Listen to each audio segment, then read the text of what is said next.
I ran to her. She was bleeding out of her ears and mouth and nose. Right there, that metal trailer that's all crunched up, that's where the bodies were found. Right in the corner there. If the operator doesn't do it right, people die.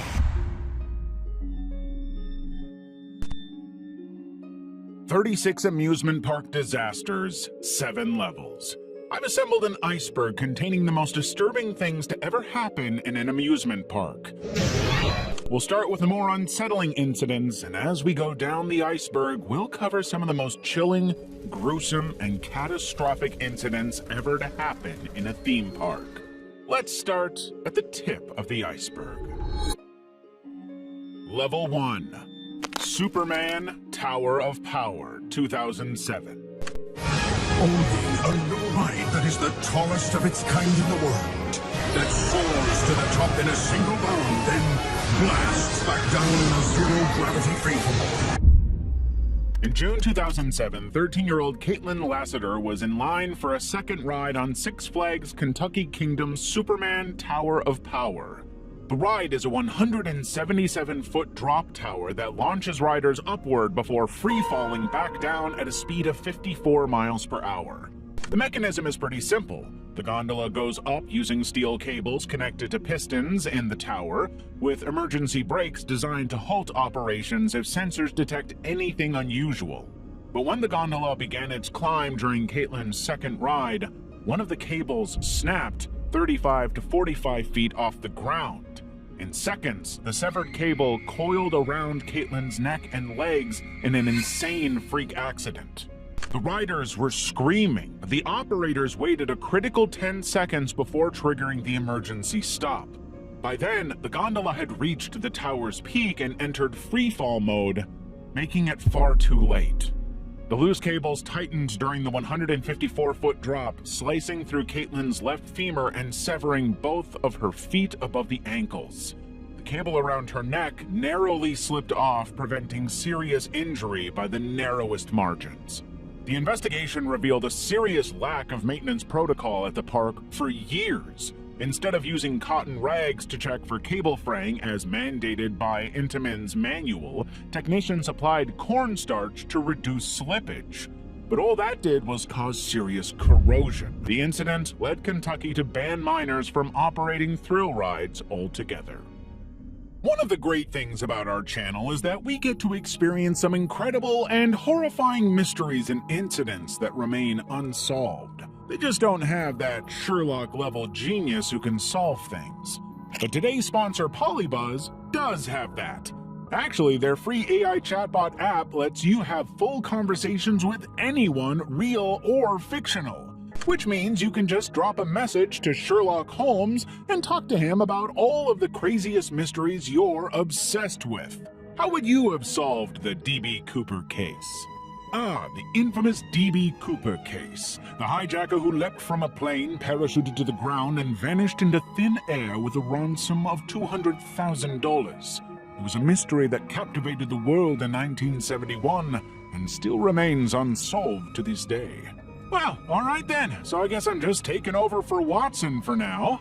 Use the promo code ABY33 in the Polybuzz app if you're also looking to take your detective game to the next level. But now, let's get back to the video. The Smiler Crash, 2015.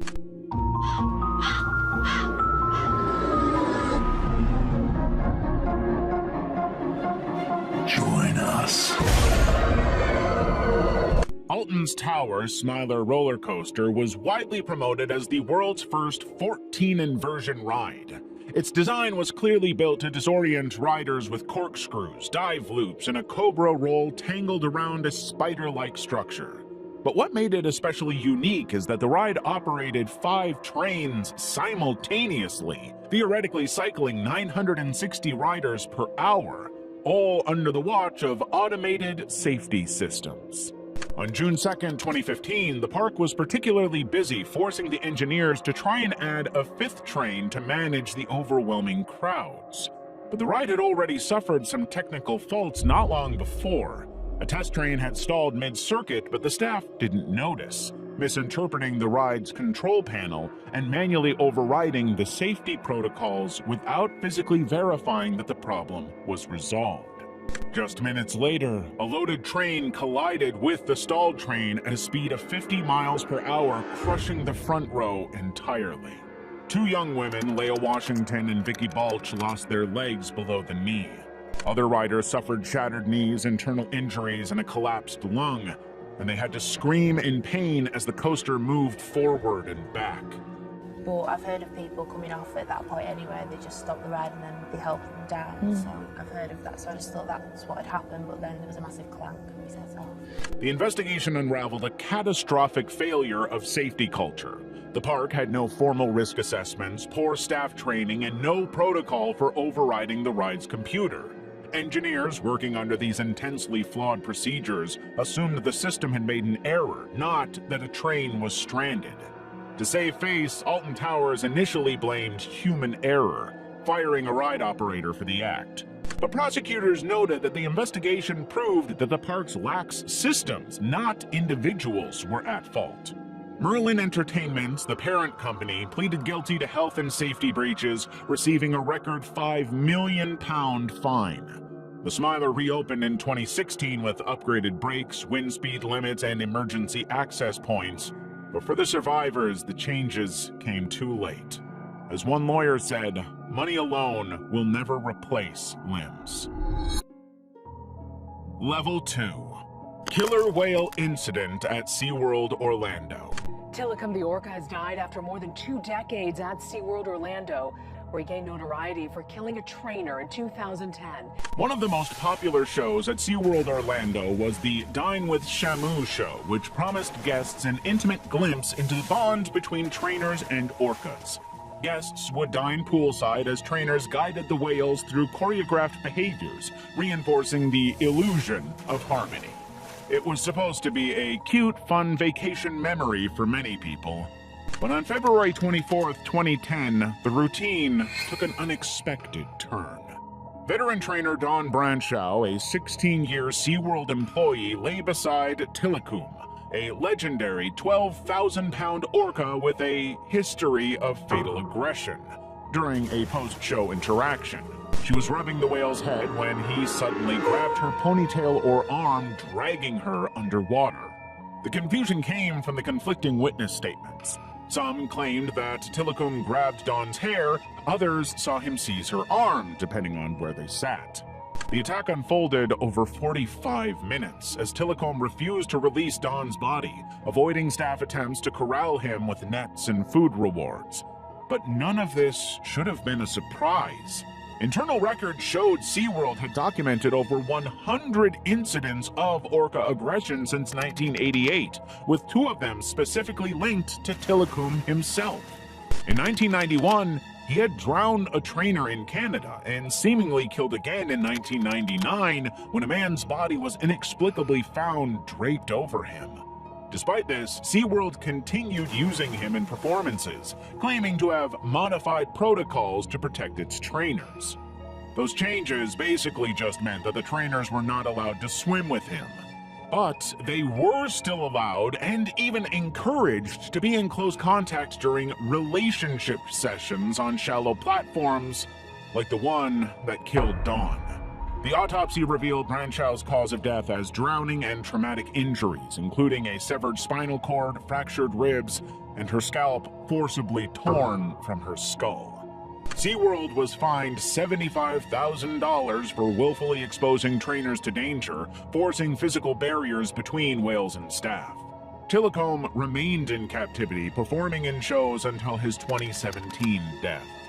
But Dawn's death brought a lot of scrutiny of marine parks, partly fueled by the disturbing 2013 documentary Blackfish, which linked orca captivity to psychological trauma and violence. SeaWorld phased out theatrical orca shows by 2016, but continues housing Tilikum's largely inbred offspring to this day. Disneyland's The Sailing Ship Columbia accident. Diffuse brain injury, which was a massive brain injury, and the other was a skull fracture extending from his facial fractures into its carotid artery. On Christmas Eve 1998, hundreds of holiday visitors waited at Disneyland's Frontierland dock to board the sailing ship Columbia, a 110-foot replica of America's first globe-circling vessel. The attraction navigates a man-made river on an underwater track, but it typically docks via hemp ropes designed to snap if the ship approaches too fast. However, on this day, workers inexplicably used a cheaper nylon rope, elastic, and unyielding. As the Columbia neared the dock, cast member Christine Carpenter secured the nylon line to a cast iron cleat bolted to the ship's aging hull. The vessel was speeding partly thanks to the captains who were distracted from their duties. Unaware of the situation, Christine anchored it as intended. The rope quickly stretched taut, and disaster followed. At 10:40 a.m., the force ripped the 9-pound cleat right out of the rotted wood, launching it like a cannonball into the crowd and into the face of Luan Phi Dawson, who took the full impact, fracturing his skull and causing his brain tissue to hemorrhage. The impact also hit his wife, Liu Tui Fong, who collapsed beside him, her jaw torn open from the impact. The situation was so extreme and chaotic that witnesses described seeing chunks of flesh and blood pooling on the dock. Anaheim police arrived hours later, but Disney had already pressure-washed the scene, effectively covering up the damage. The ensuing investigation confirmed that Disney forced employees to substitute breakable hemp with durable nylon to save costs. The addition of untrained staff, lax communication, and rotting ship infrastructure just made a bad situation even worse. The cleat's bolts simply broke under tension it was never meant to bear. Dawson was brain dead for 11 hours before being taken off life support. Vong endured years of reconstructive surgery and trauma from the incident. Disney paid $25 million to settle the family's lawsuit, a confidential sum later leaked to press, while OSHA forced them to pay fines for safety failures. But it did at least teach Disney a valuable lesson. The park reinstated ride foremen, adopted emergency bells, and rewrote docking protocols. Anaheim police now stationed officers on site, and the Columbia still sails today, always with hemp ropes. La Feria Chapultepec roller coaster collapse 2019. Y en México vamos con otras cosas. Continúan hospitalizadas las dos mujeres que resultaron heridas por el descarrilamiento de uno de los vagones de un juego mecánico en la feria de Chapultepec. Dos hombres murieron. On September 28, 2019, the Guimera roller coaster at Mexico City's La Fiera de Chapultepec was operating as it had for 22 years. The ride was known for its 3 vertical loops and speeds over 50 miles per hour and had operated across 3 continents before landing in Chapultepec Park. But suddenly, at 2:30 p.m., the last car of a 5-car train derailed mid-loop. Onlookers watched as the car flipped upside down, slammed into a support beam, and plunged 33 feet. 2 young men died instantly from severe head trauma, 2 women survived with serious injuries, while 6 others suffered shock. As it turns out, it was mostly just surprising that this had never happened before. Maintenance logs revealed that the operators knew about many problems with the ride. Corroded tracks, misaligned joints, and screws that didn't fit the ride specifications. And that's when they actually bothered to check. The park management was usually ignoring daily safety checks entirely on all of the rides. The ride was actually only 58% operational, and yet they just kept sending people out to ride it. The ride's manual explicitly prohibited operating with damaged track welds or loose bolts, conditions that had been present for months with no acknowledgement.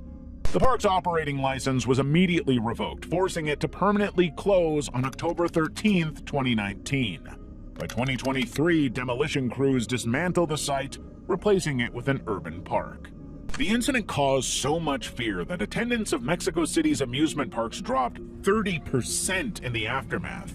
Guimera's remnants were shipped to Indiana Beach, US for refurbishment and a chance at a second life, albeit one far safer. Oakwood Park Hydro Coaster Disaster, 2004.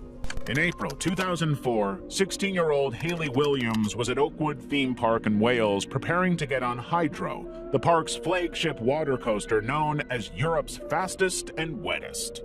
The ride relied on lap bars and seatbelts to secure riders during its massive 120-foot, 50-mile-per-hour plunge. But there was a critical problem in the design of the ride. Neither restraint alone could prevent the rider from being ejected under the ride's intense G-forces, and the operators were often skipping physical checks entirely. So when Hayley got into the ride vehicle seated near the back, nobody noticed that her lap bar hadn't fully locked. The staff were only performing visual inspections, not actually checking the equipment, but the whole thing was captured on security camera. As the boat started to ascend, witnesses noticed that something strange was going on in the ride vehicle. Seconds later, Hayley was flung into a freefall, colliding with the ride structure before hitting the plunge pool. Bystanders were able to pull her limp body from the water, but resuscitation efforts failed.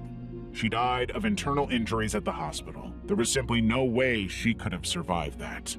But as it turned out, the ride was doomed to failure from even its idea. A mechanical engineer demonstrated he could wriggle out of Hayley's seat even with the lap bar down and locked, calling the safety design unacceptable.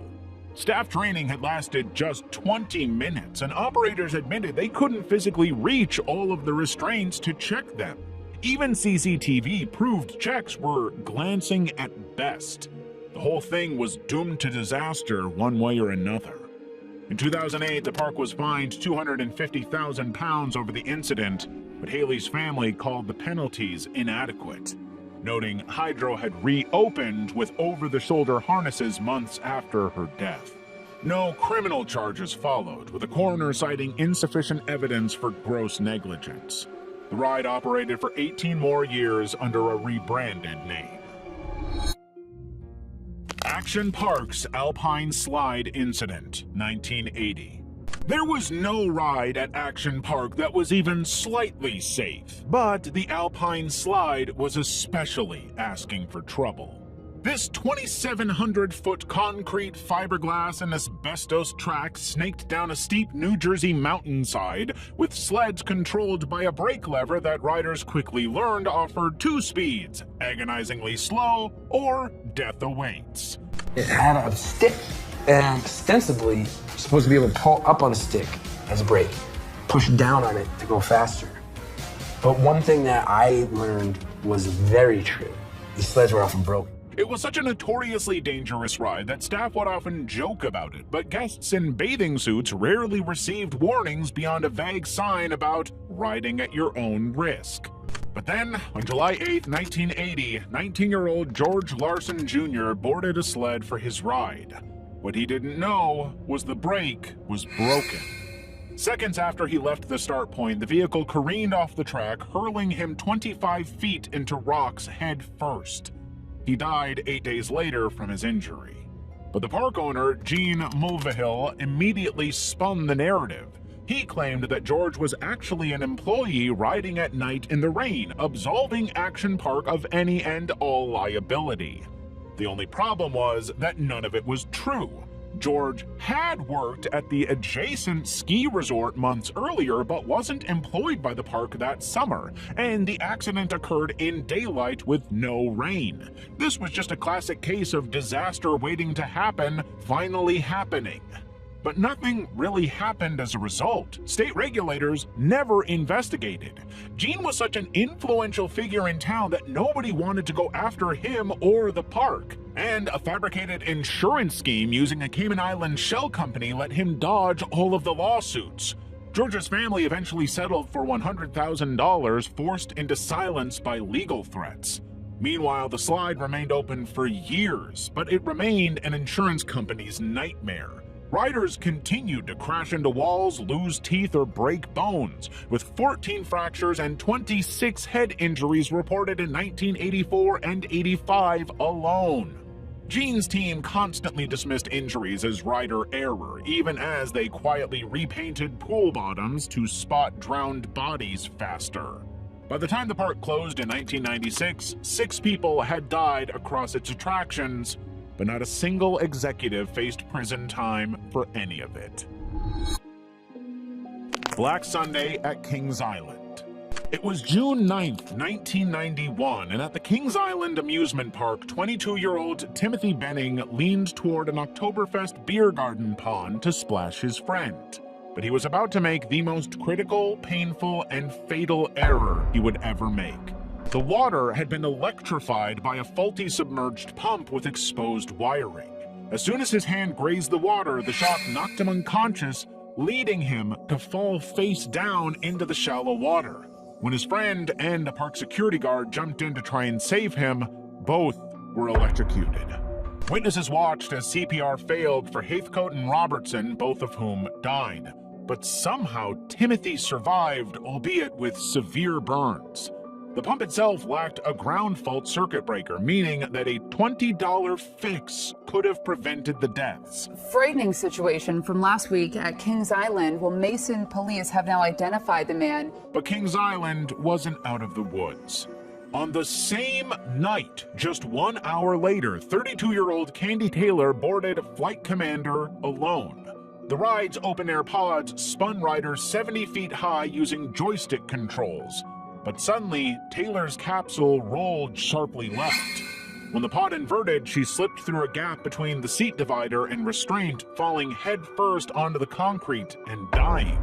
Her blood alcohol content had measured at 0.30%, triple Ohio's driving limit. Her limp body simply slid right past the restraints, exposing a fatal design flaw.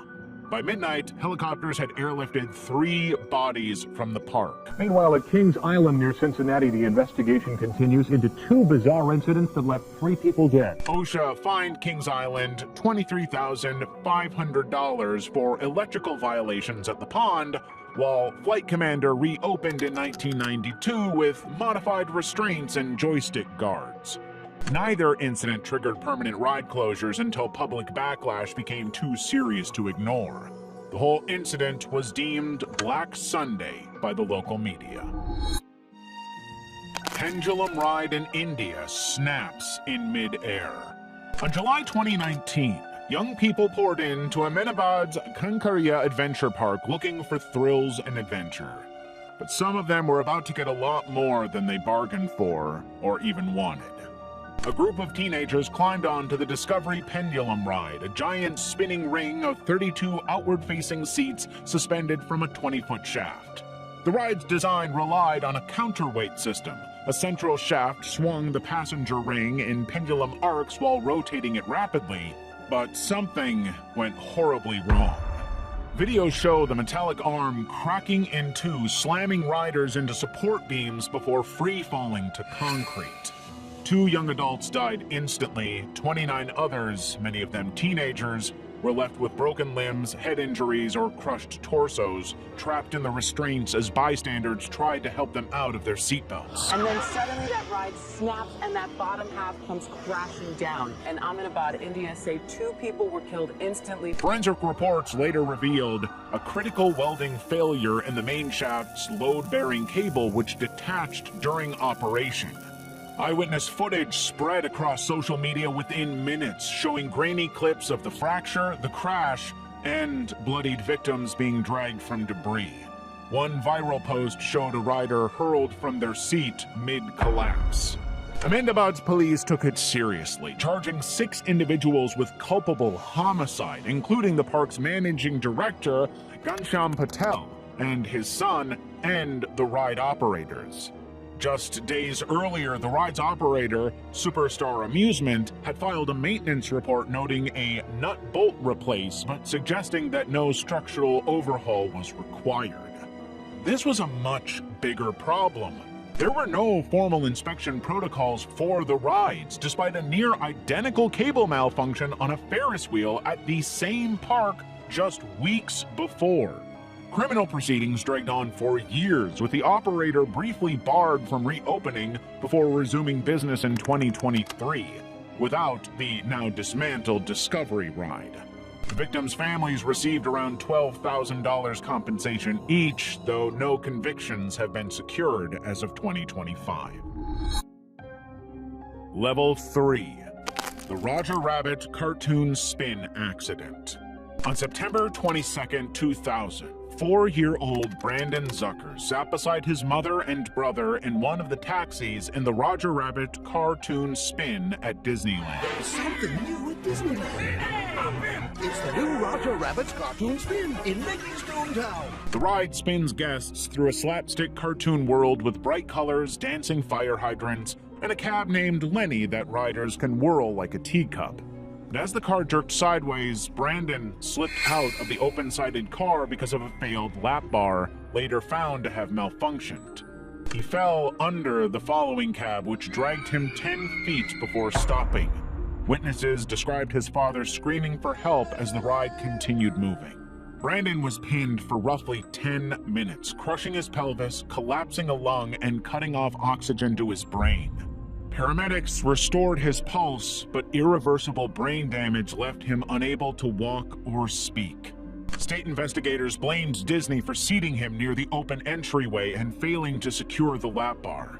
The family's lawsuit settled in 2002, funding lifelong care but requiring no admission of fault. Disney added sensor-equipped bumpers and automatic doors, but Brandon's body never recovered. He endured years of feeding tubes, infections, and hospital stays until, on January 26, 2009, at the age of 13, he died in his mother's arms. His scoliosis curved spine finally restricting his breathing. The coroner linked his death directly to injuries from the ride. Disney's post-accident statement expressed sympathy, but internal ride cameras hadn't captured the incident, and employees initially claimed proper procedures were followed. The only procedure you need, hitting that subscribe button. Big Thunder Mountain Railroad Derailment, 2003.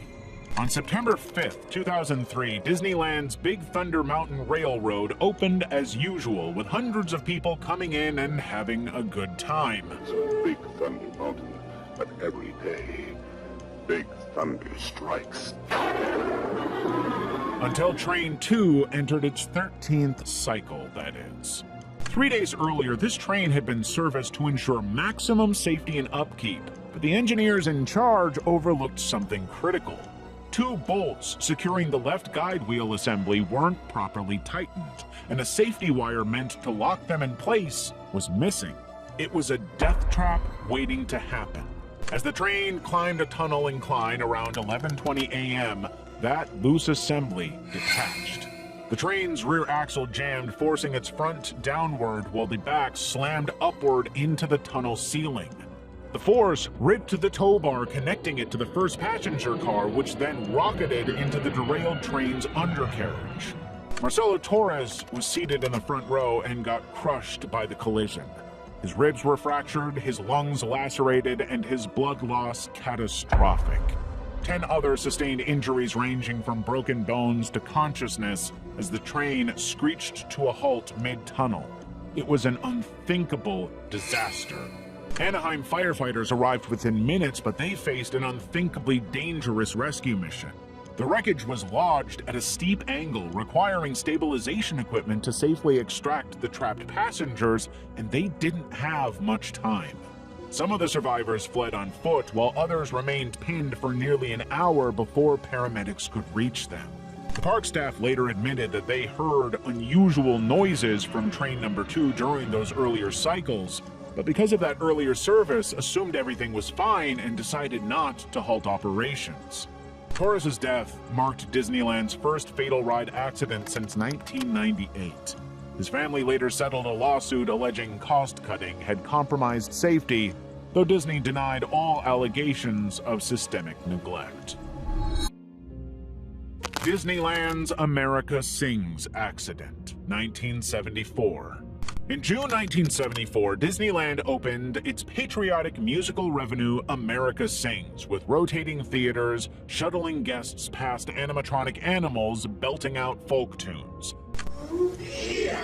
Well, come on, boys, and listen to the tale, and I'll tell you all the troubles on the old schizophrenic domatite. It took 9 days before the latest attraction became a deadly hellscape. On July 8th, 18-year-old hostess Deborah Gale Stone, fresh out of high school and weeks into her summer job, stood near the edge of a stage during a 45-second reset period. The outer theater walls, moving counterclockwise, began to pivot on cue. Hello and welcome to our presentation of America 6. We have a few last reminders before we start. Please, no smoking or eating, especially no flash photography here in our theater. The guests in the audience could only hear her screams, and they assumed it was part of the show. A strange, out-of-place part of the show, but part of the show nonetheless. You see, the ride's design featured a narrow, unguarded gap between rotating and stationary walls, a flaw totally invisible to audiences seated in the dark. Deborah either slipped, leaned, or stepped backward into that space, crushing her torso as the machinery continued its cycle. A nearby Air Force serviceman, Daniel Robinson, alerted staff after glimpsing her struggle, but it was too late. She was pronounced dead at 11 p.m., her body trapped until the rotation stopped. Disneyland temporarily closed the attraction, retrofitting it with breakaway walls and safety lights to prevent any fatal accidents happening again. But there was no public memorial for Deborah, though her family settled a lawsuit for an undisclosed sum. America Sings operated for 14 more years until its animatronics were repurposed for Splash Mountain. Deborah's death was the park's first and still the most visceral employee fatality.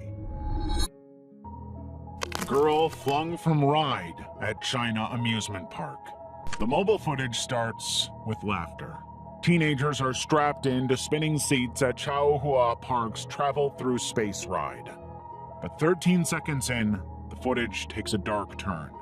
13-year-old Gan Ya-ji slips through a broken seatbelt, her body flinging through the air during the ride's 360-degree rotation, slamming into iron railings below as the other riders scream.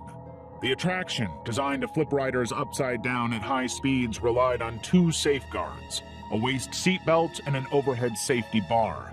But investigators later found both failed catastrophically. The belt snapped mid-rotation while the bar left a 7-inch gap. The park staff hadn't noticed the problem during the park's opening hours, and they didn't stop Gun's 9-year-old cousin from riding despite age restrictions. The video spread rapidly on Chinese social media, freeze-framing the moment Gun's limp body hit the ground. When state media aired the clip, the park could no longer escape the inevitable. Officials revealed the ride had passed a December 2016 safety inspection, though records showed no updates since 2013. As compensation, her parents, grieving their only child, accepted 870,000 yuan, or $126,700, within 48 hours. Authorities quickly moved to shut down the park, suspending all Travel Through Space rides nationwide and forcing the manufacturer to impose emergency checks. But this was the third major incident since 2013 involving thrown riders and faulty mechanics. Comments flooded Weibo. 870,000 for a life? How much does that park make in a month? Nothing was done. 6-year-old boy struck by Puff the Little Fire Dragon coaster, 1989. The Puff the Little Fire Dragon roller coaster at Utah's Lagoon Amusement Park was designed as a gentle introduction to thrill rides for children, with a top speed of 16 miles per hour and a 10.8-foot height. The twist, the dive, it's but fun, right? Very easy to handle. But on April 30th, 1989, it was anything but gentle, because 6-year-old Ryan Beckstead climbed out of his car mid-ride. The attraction had already completed 2 laps and stopped with some cars past the unloading platform. But Ryan, who had already slipped through the lap bar, stood up, believing the ride was over. That's when the 18-year-old operator working her first weekend at Lagoon asked riders if they wanted another cycle. As parents shouted warnings, she restarted the coaster without much thought. Suddenly, Ryan scrambled to re-enter his seat but fell through the tracks as the train ascended a 16.2-mile-per-hour incline. His father vaulted the safety fence to try and save him, but the gravity-powered cars couldn't be stopped once moving. The front car hit Ryan as he tried climbing back onto the platform, killing him instantly. That's when the chaos really unfolded. The operator collapsed, screaming, "I killed a little boy," while Ryan's mother wailed nearby. Investigators found no mechanical faults but noted the ride lacked emergency brakes. Once dispatched, it completed its 10 to 12 second circuit unimpeded with no exception. Lagoon had previously installed extra safety features at the manufacturer's request, yet the operator's distracted attention proved fatal. A child's body was now wedged between steel tracks. Though no criminal charges followed, the case exposed serious vulnerabilities in ride operator training and safety redundancies. Ryan's death remains the only fatality recorded on this model of coaster worldwide.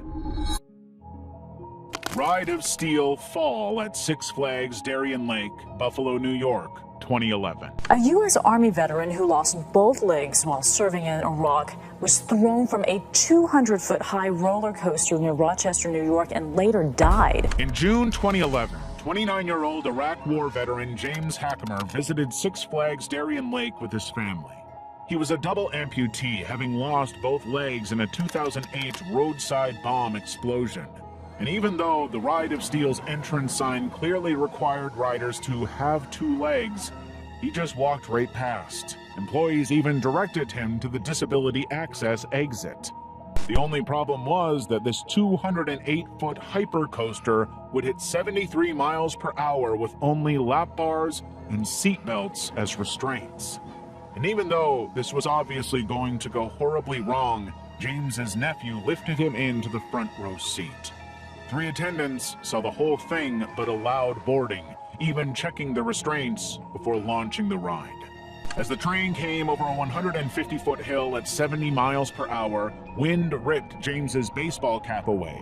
Security footage showed him reaching upward, his torso lifting from the seat. The physics of his missing lower body proved fatal.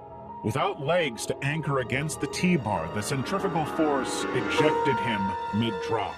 He struck the track structure before landing 150 feet below. And I just saw his arms go up, and he just flew, and he came towards me, kinda. The screaming passengers returned to the platform without him. His empty seat still had the engaged safety locks. Workers found James's dog tags beside his body, lifeless near the track's east curve. Park staff violated explicit ride rules by permitting a double amputee to board, especially since training manuals and entrance signage had explicitly prohibited riders without full leg function since a 2004 fatality on the same coaster model. James's children, ages 3 and 4, waited at the Park Hotel during the incident. His nephew, seated beside him, described watching his uncle fly from the car during the descent. The park remained open as crews power washed blood from the track, continuing life as normal. Raven Roller Coaster Death, 2003. On May 31st, 2003, 32-year-old Tamar Fellner boarded Holiday World's Raven roller coaster in Santa Claus, Indiana, with her fiancé during a trip with fellow roller coaster enthusiasts. They came specifically to see this incredible wooden thrill ride, notorious for its 85-foot drop and 49.7-mile-per-hour speeds. In its 8-year history, the coaster had never had a problem with safety. Yet on this day, witnesses claim to have seen Tamar standing upright during multiple drops despite wearing a lap bar and seatbelt. The coaster's 69-foot fifth drop is specifically designed to create abrupt negative G-forces.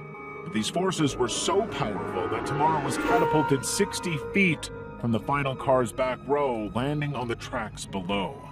Park medical staff and a doctor passenger performed CPR, but she died en route to the hospital. Yet, when they inspected the scene, investigators found no mechanical defects. The restraints worked properly, and Tamar's seatbelt had been secured before departure. The consultant's report concluded she'd unbuckled mid-ride and positioned her body in a way the ride wasn't designed to accommodate. Park employees confirmed her restraints were unlocked post-accident, suggesting an intentional release, as if Tamar wanted to die. Fellner's family sued Holiday World and the train manufacturer, claiming negligence. No criminal charges followed, but the case remains a benchmark for rider accountability. Former park president Will Koch later stated, "If you defeat the safety systems, physics takes over." The Raven continued operating today, its safety record unbroken since the incident. Boy crushed on funfair ride. A teenage boy has died at a local fun fair that was not yet open to the public. Authorities in Dover, England say emergency services were called to Panster Gardens just before 8 a.m. on August 3rd for a serious incident. In the pre-dawn hours of August 3rd, 2022, 14-year-old Mackenzie Croxford Cook and 4 friends slipped into Dover's Penchester Gardens Fun Fair, drawn to the idea of playing on the inactive rides hours before opening. The group clambered onto trampolines and dodgems before returning to the Body Count, a spinning attraction with gondolas attached to hydraulic arms designed to freewheel without power for emergency stops. Mackenzie, who was described by friends as a spontaneous joker, began pushing the 20-foot structure with others until momentum took over and did the work. As the massive arms rotated counterclockwise, he attempted to scale the steel framework. But mid-climb, the machinery pinned him 6 feet above ground, crushing his torso between a gondola's metal arm and a support beam. His friends heard his scream as they strained against the ride's tonnage, desperately trying to reverse its motion and save him. When paramedics arrived, they found Mackenzie suspended, purple, and motionless, his liver and spleen ruptured beyond repair. No overnight security guarded the site, as Dover Council regulations only mandated protection during operational hours. The ride operator confirmed the absence of perimeter fencing was standard industry practice. It was just an accident waiting to happen.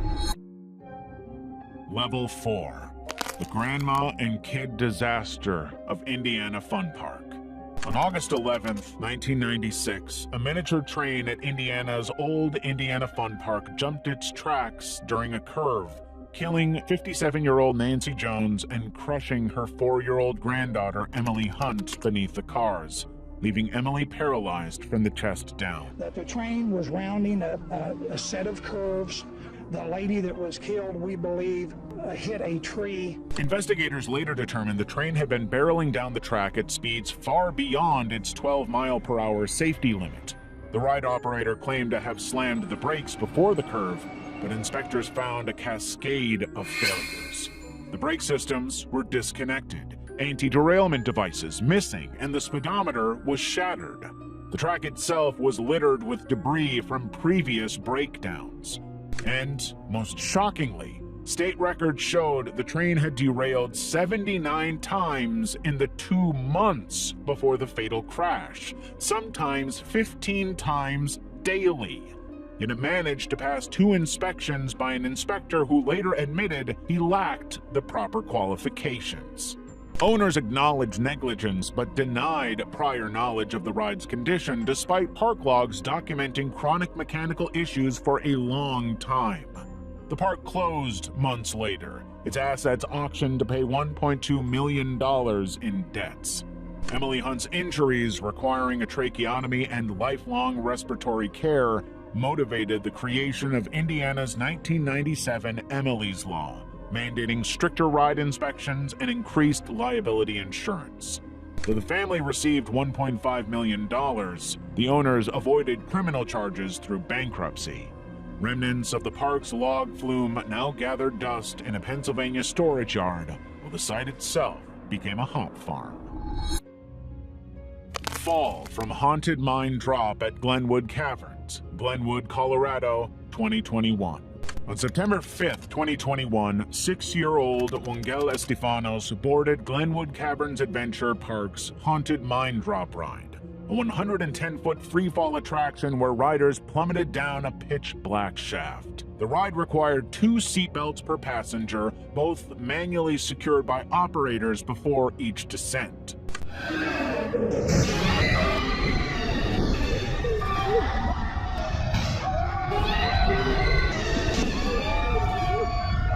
But surveillance footage showed Wongel sitting on top of both seatbelts in her seat, which had been left buckled from the previous ride. Despite a control panel alerting operators to a restraint error on her seat, they misinterpreted the warning and believed the system was malfunctioning. If the operator doesn't do it right, people die. Clearly, this report establishes that this is 100% the fault of the amusement park. Instead of physically checking her belts, they reset the system, a move investigators later called a critical failure. The ride dispatched as expected, setting everybody on course for a disaster. As the platform dropped, Wongel, unrestrained, was ejected from the train.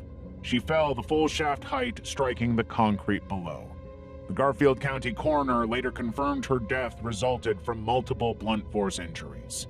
A state investigation revealed operators had inconsistently followed protocols all day, allowing guests to buckle themselves despite manuals mandating staff handle all restraints. Training lacked emphasis on any ride risks, and the manual offered no guidance for troubleshooting error codes. The control panel's alarm specifically flagged Wongel's seat, but operators bypassed it through resets without understanding the underlying issue. A child pinned under locked belts. Yet no criminal charges were filed, sparking outrage from Wongel's family, who called the decision a failure of accountability. The park later reopened the ride as Crystal Tower with enclosed seats, 3-point retractable restraints, and redesigned operator panels.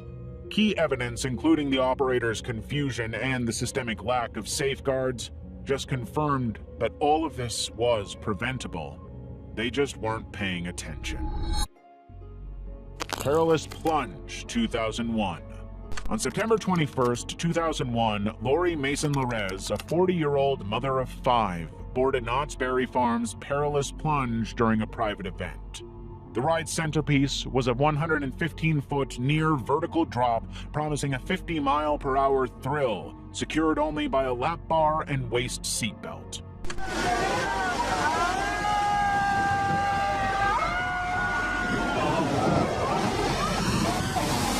But the other riders noticed that Lori, who weighed 292 pounds, struggled to fasten her seatbelt. Her 12-year-old daughter had to tighten it for her, and staff failed to verify the restraint was correctly fastened. As per usual, the boat climbed 121 feet before plunging, but this time, Lori was ejected mid-drop. It turns out that her abdomen measured 58 inches, 8 inches wider than the 50-inch seatbelt. The lap bar, designed for an average 175-pound rider, couldn't secure her frame as gravitational forces pulled her upward. On the way out, she struck metal scaffolding, fracturing her skull and severing her leg before landing in the water below. Paramedics pronounced her dead within an hour. But investigators found the restraints inadequate even for average-sized riders, citing a lack of operator training and clear weight guidelines. Despite warnings in the ride manual about proper restraint fit, no posted restrictions existed. Internal scrapes on Lori's thighs suggested the seatbelt had been fastened below her abdomen, leaving her torso unsecured. Everything that could go wrong went wrong. Knott's temporarily closed the ride, retrofitting it with fighter jet-style 4-point harnesses. A wrongful death lawsuit by Lori's family led to a confidential settlement, but the park never admitted any fault. Perilous Plunge reopened 8 months later, but closed permanently in 2012, partly because riders were not feeling safe on it. Terminal velocity fall at Extreme World Wisconsin Dells, 2010. I ran to her. She was bleeding out of her ears and mouth and nose. Her eyes were rolling back in her head and her lips were turning purple, and I couldn't feel a pulse. On July 30th, 2010, a Florida family was on vacation at Wisconsin Dells Extreme World Park when 12-year-old Tegan Marty stepped onto the terminal velocity ride. Marked as a free-fall experience, the attraction promised adrenaline seekers a 100-foot drop into a safety net suspended over airbags. Riders ascended in a cage to 140 feet, where they would be lowered through a trap door in a harness, then released mid-air for a 5-second plunge.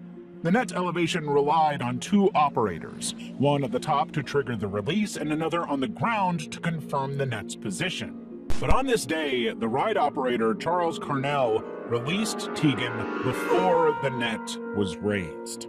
140 feet below, the ground operator was still refilling the airbags meant to lift the net, but Charles totally blanked, pulling the ripcord without a thought. With no net to break her fall, Tegan plummeted directly onto the concrete. Her father's camera captured the moment she struck the ground, her lips blue, skin gray, and blood pooling from her nose and ears. She was dead. She was dying. In other words, that fall, as she was laying there, if Julie hadn't started CPR and other people had not intervened, she would have died. Miraculously, Tegan survived but sustained serious life-altering injuries. 10 spinal fractures, a shattered pelvis, brain swelling, and partial paralysis. Emergency airlifting revealed her spinal cord was stretched, not severed, offering a faint hope for mobility. Surgeons fused her spine, but she required a breathing tube and communicated only through blinks initially. With no mechanical defect to blame, Charles was charged with felony reckless injury, yet returned to work at the park within weeks while awaiting trial. The Marty family later settled with Extreme World, whose owners faced foreclosure days after the incident. Tegan, then 13, left rehabilitation 3 months later in a wheelchair, still uncertain if she'd ever walk again. Space journey ride in China ends 6 people. Tragedy strikes one amusement park in southern China. 6 people were killed and several others were injured when a space shuttle ride plummeted to the ground. In June 2010, visitors clocked in to Shenzhen's OCT East theme park, eager to experience Space Journey, a high-speed simulator promising the adrenaline of a rocket launch through spinning cabins and 2 Gs of acceleration. 8 days earlier, technicians had stamped the ride as safe and impressively lifelike, which only made it more of a must-see for many. The attraction worked by rotating 11 4-person cabins on a central point, mimicking real-life spacecraft maneuvers. At 4:45 p.m. on June 29th, roughly halfway through a 5-minute cycle, witnesses reported a sudden power cut, followed by an explosion. A critical screw bolt failed, causing one cabin to break away. The detached compartment collided with others mid-air before plummeting 50 feet, slamming the riders into concrete. The safety belts snapped under the force, ejecting the passengers.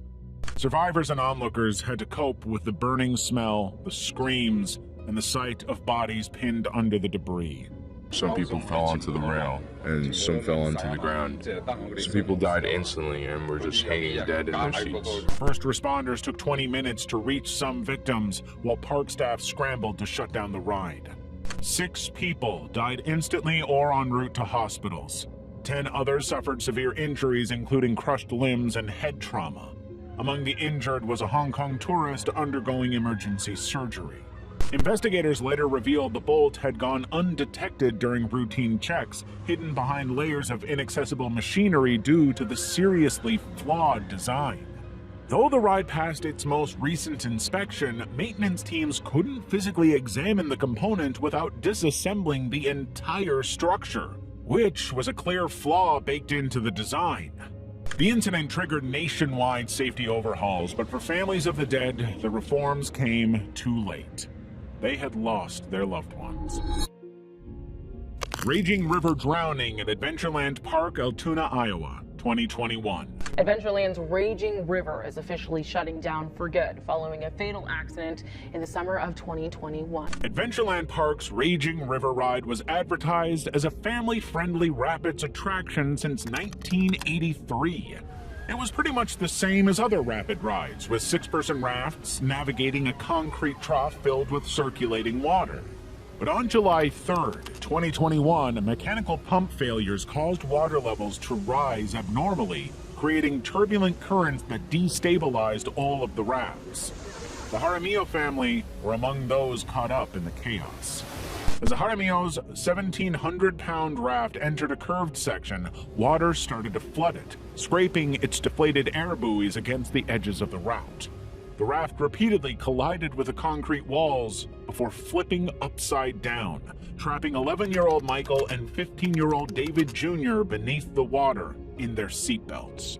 Their parents and 2 other children escaped, but the submerged raft was totally invisible to the ride operators stationed at the ride's endpoint. The park staff activated the emergency stop designed to drain the trough within seconds, but the systems malfunctioned, leaving the water stagnant. Bystanders and off-duty emergency workers struggled for over 5 minutes to lift the raft while the boys remained submerged underneath, nobody having any idea if they were even alive. The ride was so far from the entrance that they couldn't even get there in time, forcing responders to sprint 200 to 300 yards to even reach the scene. Michael died the next day from drowning injuries, while David Jr. survived a month-long medically induced coma with permanent neurological damage. State investigators later identified 17 safety violations, including untested drainage systems and unreported raft defects from earlier that day. In fact, internal records showed maintenance crews had repaired the same raft's air bladders hours before the tragedy.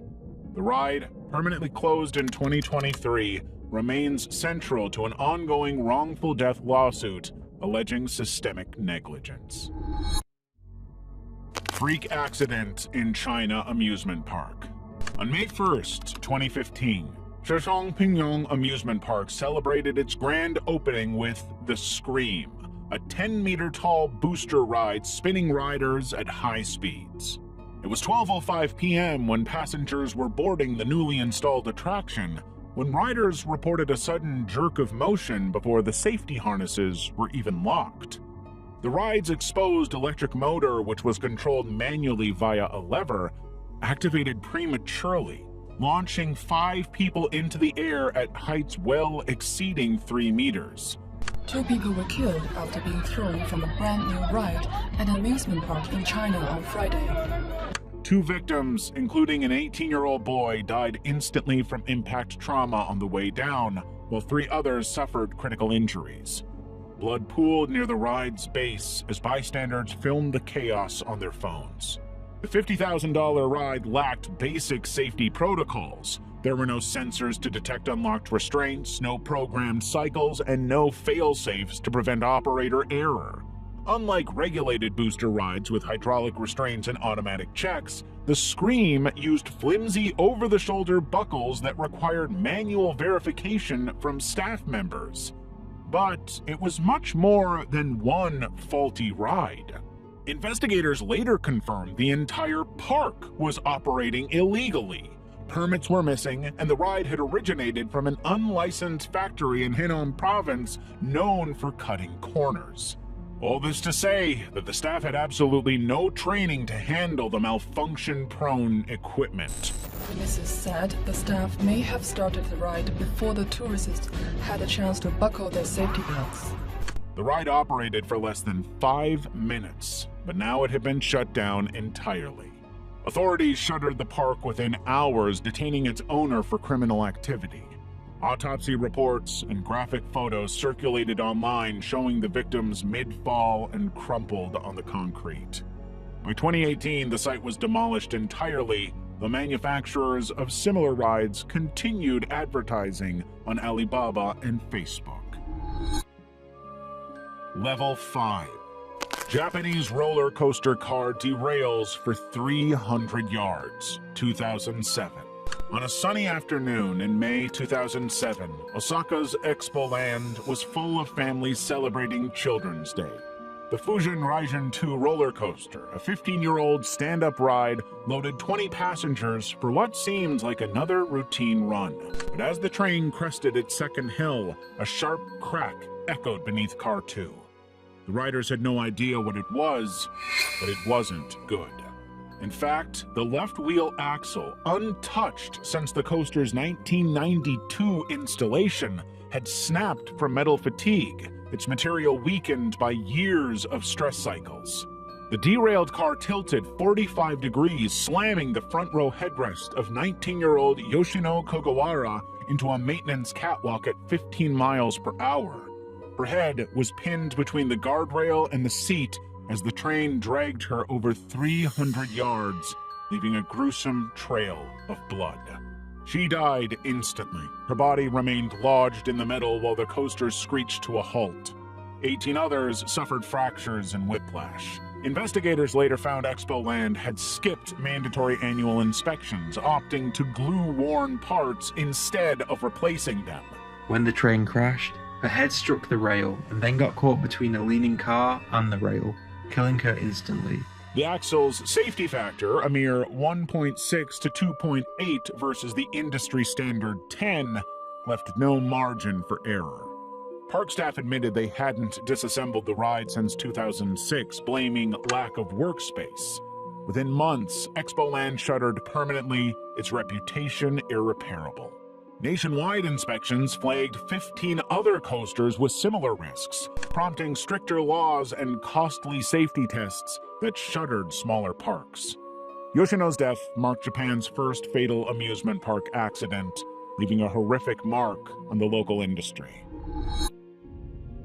Ghost Train Fire, 1979. The fire killed 7 people, but even with dozens of former police, magistrates, witnesses, and victims' families writing to the coroner, a frustrating game of buck passing has so far seen complete inaction. Built in 1931, the Luna Park Ghost Train promised harmless scares. The ride's timber walls and ceilings were painted black, creating a disorienting maze even when lights were on. Fire inspectors had flagged risks 2 years earlier. No sprinklers, obscured exits, flammable materials. But deadlines for upgrades were extended. By June 9, 1979, nothing had changed, and everyone was about to learn a tragically brutal lesson. At 10:15 p.m., smoke seeped from the ride as 4 12-year-olds from Waverly College and a father with his 2 young sons boarded. Staff dismissed the smell as part of the show, but the usual attendant wasn't inside to verify that was the case. Within minutes, flames erupted. Panic riders kicked through walls to try and escape, but emergency exits were unmarked. Thick, toxic smoke quickly filled the tunnels. Firefighters, arriving minutes later, found the structure fully engulfed. Heat so intense they couldn't enter to even attempt a rescue. Hours later, when the fire subsided, 7 bodies were recovered, charred and clustered together. The father shielding his 2 sons and 4 teenagers. Investigators found no sprinklers, faulty wiring, or clear ignition source. The coroner blamed a discarded cigarette, but noted management's cost-cutting neglect as a likely cause. Some reported smelling kerosene and overhearing motorcycle gang members discussing arson, claims ignored in the initial probe. Yet to this day, nobody knows what caused the fire. We're now satisfied that the fire was as a result of an electrical fault within the building. Police closed the case within hours, ruling it an electrical fault despite no evidence to confirm that. Decades later, ABC's Exposed the Ghost Train Fire alleged a cover-up to protect Abe Saffron, a crime boss linked to land deals involving the park.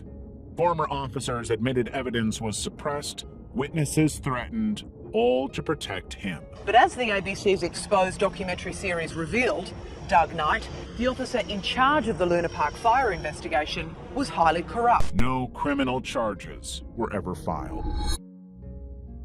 River Rapids drowning, 2016. Good evening. 4 people have been killed in a horror accident at Dreamworld on the Gold Coast. The victims were thrown from a raft when it flipped on a popular water rapids ride. 2 men and 2 women were crushed and drowned as their children watched on. In October 2016, Dreamworld's Thunder River Rapids ride, a family attraction operating since 1986, became the site of Australia's deadliest theme park tragedy.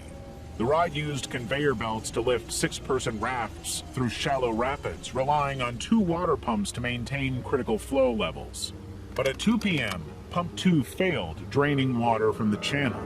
The vacant raft jammed on exposed support rails near the conveyor's end, unnoticed by operators distracted by repeated pump alarms.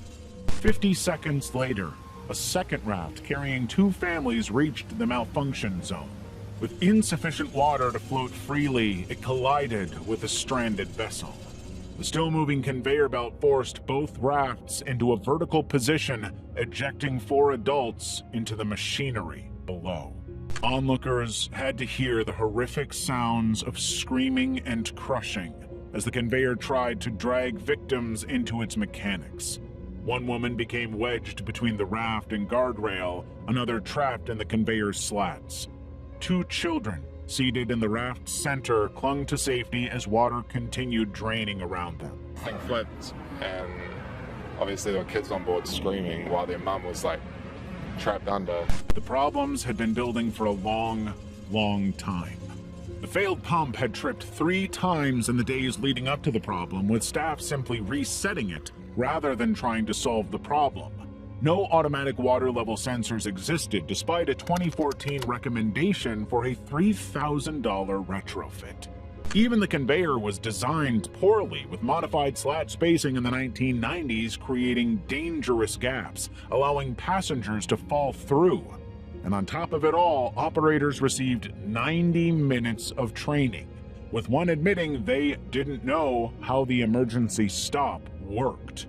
Dreamworld closed for 6 weeks amid public outcry, demolishing the ride and facing a record $3.6 million fine for its crimes. Atlanta teen loses hat on roller coaster, 2008. Authorities are looking into reports that the teen jumped 2 6-foot fences to get a hat he lost while riding the coaster. The teen was struck and killed while the coaster was in operation. The Batman roller coaster is one of the most popular at Six Flags over Georgia, reaching speeds of up to 50 miles per hour, its inverted steel track looping riders through 5 inversions in 2 minutes. It's the whole reason Asia LeSean Ferguson IV wanted to come to the park with his church group. On June 28, 2008, Asia finally rode the roller coaster with his friends. But during the big 84.5-foot drop, he lost his hat. When the ride was over, he decided to go and get it, leaping over 2 6-foot security fences marked with danger and off-limit signs.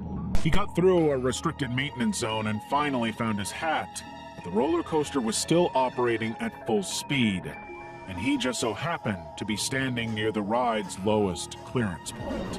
Suddenly, the 50-mile-per-hour train passed by, banking into a turn and instantly severing his head from his body. The deceleration brakes didn't activate, as the sensors detecting obstructions only trigger if objects are on the track, not below it. First responders found the teen's body in the restricted area, the ride continuing its cycles until traumatized guests told operators what had happened. Six Flags temporarily closed the ride, though it reopened 48 hours later after federal inspections were complete.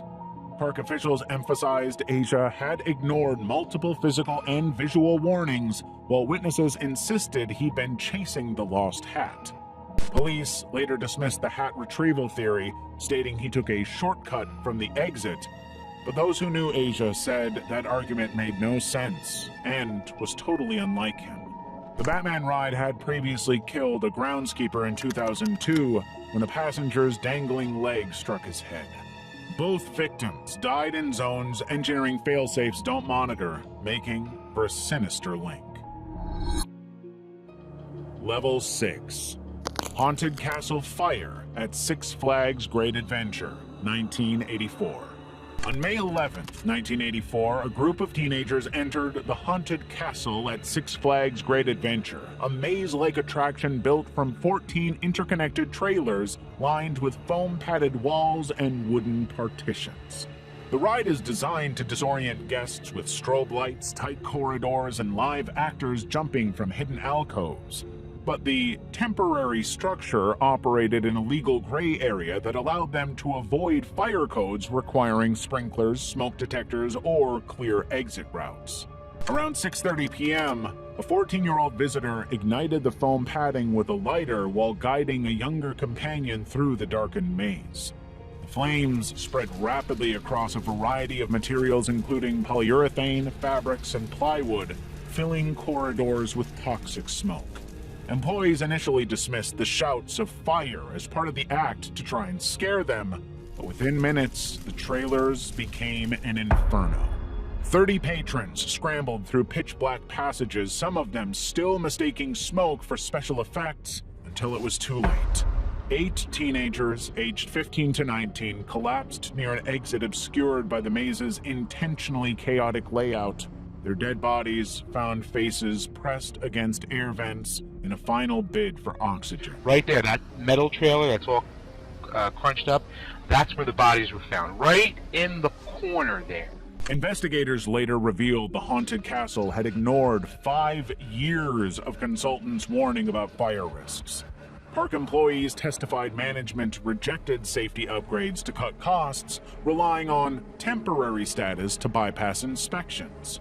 Though prosecutors charged Six Flags and parent company Ballet with aggravated manslaughter, a jury acquitted them, shifting blame to lax local enforcement. New Jersey responded by mandating sprinklers, smoke detectors, and illuminated exits in all disorienting attractions, a standard later adopted nationally. The Matterhorn bobsleds accident. Disneyland's Matterhorn bobsleds are a staple of the park, taking riders on a thrilling ride through a twisting, snow-capped replica of the Swiss Alps. Welcome to a most exciting adventure, a breathtaking bobsled ride down the icy slopes of the majestic Matterhorn. On January 1984, Dolly Regina Young boarded the ride with her friends. But suddenly, midway through the descent, the ride ejected her. Witnesses in a passing Skyway gondola watched helplessly as she tumbled onto the tracks, striking her head and back. Seconds later, an oncoming bobsled traveling 20 miles per hour collided with her torso and head, killing her instantly. The ride's lap belts, secured by friction fasteners, quickly became central to the investigation. Dolly's belt lay unfastened on her empty seat, despite Disney's insistence that employees checked restraints twice before dispatch. Anaheim police found no evidence of mechanical failure, but couldn't determine whether Dolly unbuckled herself or if the belt had been improperly secured. A family on the Skyway recounted seeing her bouncing on the tracks moments before impact. Paramedics arrived to find Dolly's body trapped beneath the derailed sled. The ride automatically shut down, but operators initially dismissed reports until multiple witnesses corroborated the horror. Disney reopened the Matterhorn the next day, calling it safe after internal checks. Dolly's husband filed a $5 million wrongful death lawsuit alleging negligence. Disney settled out of court in 1988, though terms remained sealed. Despite claims the belt redesign was unrelated, the park replaced friction clasps with car-style buckles months later, a system still used today. The case underscored Disney's self-regulated safety protocols, as federal oversight of theme parks had been stripped in 1982. Dolly's death marked the second fatality on the Matterhorn. Almost 20 years earlier to the day, a teen stood mid-ride and died in a disturbingly similar way. Both tragedies hinged on unfastened restraints, yet Disney maintained its terrific safety record while quietly altering equipment. World's largest indoor triple-loop coaster disaster. The Mindbender roller coaster at West Edmonton Mall's Galaxyland promised adrenaline seekers 3 vertical loops and a twisting indoor track billed as one of the world's safest rides, but that wasn't true. It's the world's largest indoor roller coaster. They call it the Mindbender. On June 14, 1986, operators had begun to notice unusual noises from the train that evening, briefly shutting it down for inspection. But the maintenance crews found nothing, giving it the green light to continue operating. Just minutes after reopening, the 4th car of a 16-passenger train derailed midway through the final loop. The detached car scraped the track, its lap bars, the only restraint, failing to secure riders. The car, traveling roughly 60 miles per hour, collided with a concrete pillar, catapulting 4 riders onto the mall's concrete floor 25 feet below. 3 passengers died instantly. The remaining passengers were left stranded, some of them hanging upside down for about 20 minutes before they were rescued. The 4th passenger survived after landing in a hidden crevice, sustaining shattered legs, a crushed shoulder, and broken ribs. The remaining 12 riders, still trapped in the mangled train, escaped with minor injuries. Investigators traced the disaster to 4 failed cap screws in the 4th car's wheel assembly, flaws attributed to design oversights and lax maintenance. Yet the ride's German manufacturer had installed similar coasters globally, none with this fatal defect. Alberta officials mandated immediate changes. Trains were shortened to 3 cars, seatbelts added, and anti-rollback systems installed. The Mindbender reopened in 1987, but survivors and victims' families say the mall never adequately memorialized the tragedy. It's a big part of my life, and they changed my life. For Chaco, they are West Edmonton Mall. This past Wednesday marked 20 years since the disaster, but there was no memorial. The lone survivor, who still battles chronic pain decades later, has repeatedly asked for a public plaque or bench to commemorate the dead. The mall offered only a private office wall. Level 7. Schlitterbahns tragic slide. The Verrückt water slide was one of the most adrenaline-pumping slides in the world, not just Kansas City. At 170 feet tall, riders climbed 264 steps to board rafts that plummeted down a chute before soaring over a crest. Today, I can confirm that the official measurement for Verrückt is 168 feet 7 inches, which is a new Guinness World Records achievement. Those who did it described the unbelievable rush of the experience. But the ride had a fatal design flaw hidden in plain sight. On August 7, 2016, 10-year-old Caleb Schwab sat in the front of a raft with 2 adult women behind him.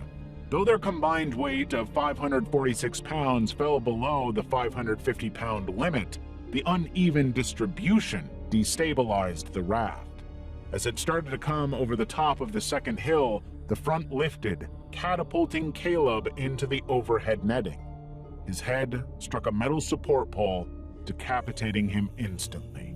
But the slide's engineers had known rafts could go airborne. The indictment said that Jeffrey Henry, the visionary and designer of Verrückt, dropped out of high school. He had no technical or engineering credentials, yet controlled key decisions for Verrückt's construction. During testing, sandbags sometimes flew off, prompting the addition of netting and poles that ironically became lethal hazards. Despite prior injuries and a grand jury's indictment calling the design reckless, Verrückt operated for 2 years without rigid restraints or mechanisms to prevent airborne rafts.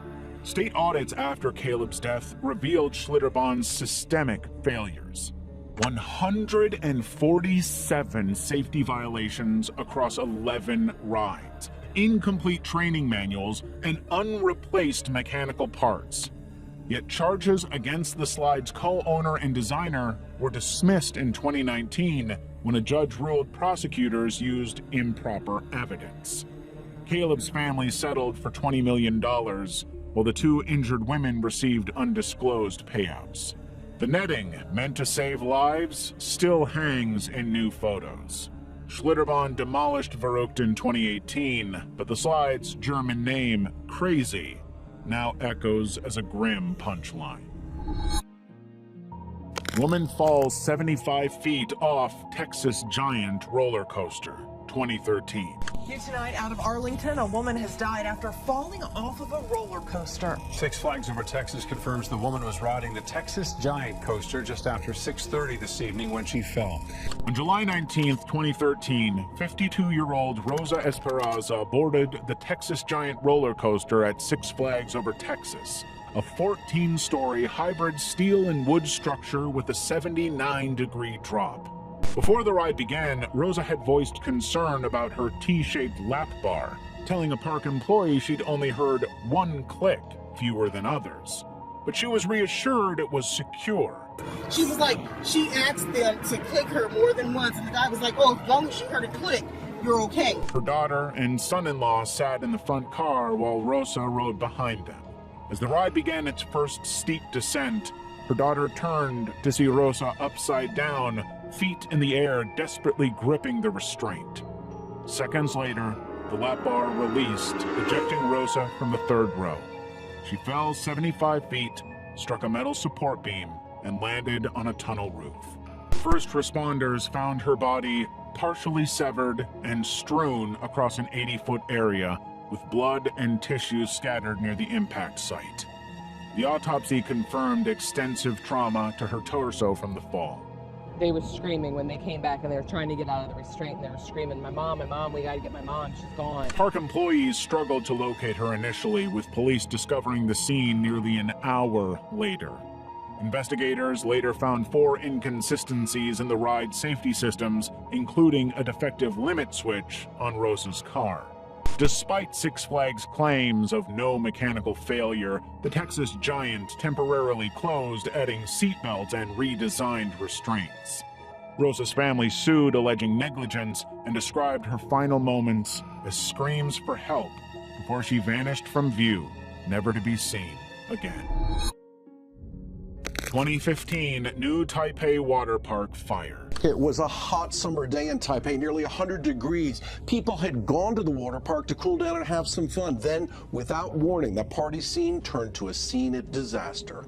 In June 2015, roughly 1,000 people gathered at New Taipei's Formosa Fun Coaster Water Park for a Color Play Asia party. What began as a neon-drenched celebration quickly unraveled when staff used high-pressure air blowers and gas canisters to spray clouds of colored cornstarch over the crowd, a festive touch inspired by India's Holi festival. But the powder was hanging thick in the air. At 8:30 p.m., heat from 200-watt stage lights, which reached a surface temperature of 400 degrees Celsius, ignited the suspended starch. A fireball erupted near the stage, engulfing the attendees, who were wearing swimsuits and flip-flops. Flames raced across the powder-coated ground, burning victims' legs, torsos, and respiratory tracts as they inhaled the blazing particles. Panic spread as people dove into nearby pools, turning the water red with blood and charred skin. The fire self-extinguished in 40 seconds, but left 516 injured, with 199 in critical condition and 15 dead.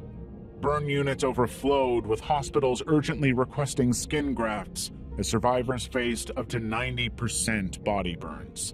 Investigators later found staff had made the disaster even worse by using CO2 extinguishers, which dispersed more powder into flammable clouds. Authorities shut the park down immediately and banned colored powders at events.